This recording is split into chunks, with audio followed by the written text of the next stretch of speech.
अमरदादा, तुझ्या सॅकमध्ये खूप साऱ्या बासऱ्या मी बघितल्या होत्या, पण त्या एवढ्या बासऱ्या का असतात? काही लांब, काही छोट्या, काहीचं डायमीटर जास्ती, हो. काही उभ्या, काही आडव्या. अरे पण पुण्यात सादर करताना खूप टेन्शन येतं माहिती आहे का अशा पद्धतीचं. म्हणजे पुणेकर पटकन विचारू शकतो का एक पुरत नाही का तुम्हाला का त्यातली एक तरी बरी वाजेल अशा ह्याने तुम्ही एवढ्या ठेवता. म्हणजे ते एक टेन्शन असतं पुण्यामध्ये असं सांगणं.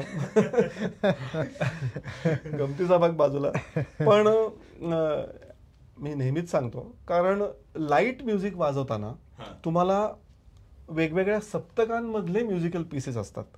म्हणून एवढ्या सगळ्या बासऱ्या. म्हणजे काळी एकच्या माझ्याकडे 3 बासऱ्या आहेत.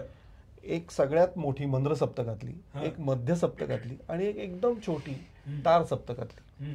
तर अशा आता ते जे गाणं असेल ज्याच्यामध्ये समजा एकदम तार सप्तकातली बासरी असेल तर त्याच्यात एकच काळी एकची बासरी मी कशी घेणार. आणि असे 12 सूर आहेत. त्याच्या इंटू 3 असं नाहीये, पण इंटू 2 धरलंस तरी सुद्धा 24-30 बासऱ्या माझ्या सेटमध्ये आहेत. नेहमी असतात.